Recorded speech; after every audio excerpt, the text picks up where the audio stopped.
सामी जब थाने जाती है और इस वन के खिलाफ में केस करती है तो पुलिस वाले इसकी बातों को नहीं सुनते, बल्कि इसके ऊपर भी एक एफआईआर हो जाती है। हालांकि सच्चाई जब सामने आती है कि इस वन नहीं आग लगाया था, तो उसने ही पेपर लीक का इल्जाम भी इसके ऊपर लगवाया और ये सारा षड्यंत्र अक्का साहब का ही था। तो तमाशा बहुत ज्यादा क्रिएट हो जाती है, क्योंकि जब सावी अपने टी स्टॉल पहुंचती है तो वहाँ पे काफी सारे लोग आकर के निरीक्षण कर रहे होते हैं और पता चलता है कि सावी के ऊपर में एक एफआईआर हो चुका है कि यहाँ पे दुकान में पेट्रोल और सिगरेट रखने के चक्कर में ये आग लगा था और इन्होंने कई सारे लोगों की जान जोखिम में डाल दिया था। अब यहाँ पे जो वहाँ का ऑनर होता है ना, वो भी आ जाता है और पेनल्टी के रूप में काफी सारे पैसे चार्ज करता है सावी से। अब सावी के पास में इतने पैसे भी नहीं है कि वो दे सके, तो प्रॉब्लम्स इसकी भी धीरे धीरे बढ़ जाती है। हालांकि जब यहाँ पे सारे डॉट्स को कनेक्ट करती है कि आखिर ये सब आग कैसे लगा और पेट्रोल इसके दुकान में कहाँ से आया, तो केरोसिन से चाय बनाती है। ये सारी चीजें इसे बहुत परेशान करती है और फिर इसे अक्का साहब की कही की बात याद आती है कि हो सकता है कि तुम्हारे दुकान में सिगरेट से आग लगा हो, क्योंकि वहाँ तो बच्चे आकर के सिगरेट पीते हैं ना। अब ये सब बातें समझ जाती है कि हो ना हो इसमें भी कुछ गड़बड़ी है इनकी ही, और ये डायरेक्ट पहुंच जाते हैं उससे बातें करने के लिए। अब वो भी बहुत गुस्सा होता है और ये जाकर के जब सारी बातें पूछती है तो बताता है कि हाँ मैंने किया है, क्योंकि जब तुम मेरे बेटे को लेकर घर आई मैंने उसी समय सोच लिया था कि मैं तुझे बर्बाद कर दूंगा,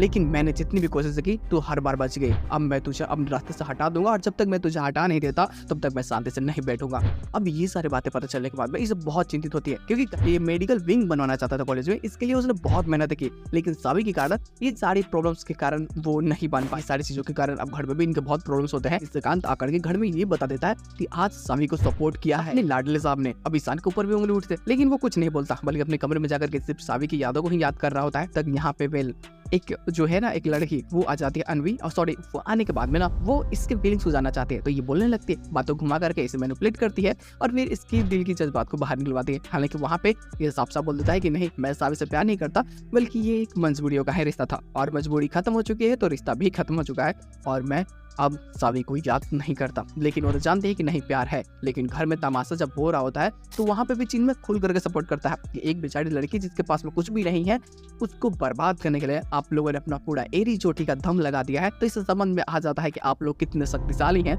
और आप वाकई में कैसे इंसान है। बहुत गुस्सा भी होता है ये, लेकिन वही अब सावी यशवंत के खिलाफ में जाती है थाने में ताकि वो एक एफआईआर उसके ऊपर करवा सके, ताकि जांच पड़ताल में जब सच्चाई सामने आए तो यशवंत को उसके किए की जुर्म की सजा मिल सके। लेकिन जब जाते हैं तो पुलिस वाले साफ मना कर देते हैं इस काम को करने से। हालांकि जब ये प्रेशर बनाते हो सकता है कि बाद में ये एड करे, लेकिन ये सारी चीजों के जो एलिगेशन होती है जो सच है वो अगर ईशान को पता चलते हैं तो सोचो उसका रिएक्शन कैसा होगा। फिर इसके साथ एपिसोड की एंडिंग कर जाते हैं। कोई नया पोस्टर नहीं होता, वो पिछला वाला होता है जो ये मंदिर में लेकर के जाता है।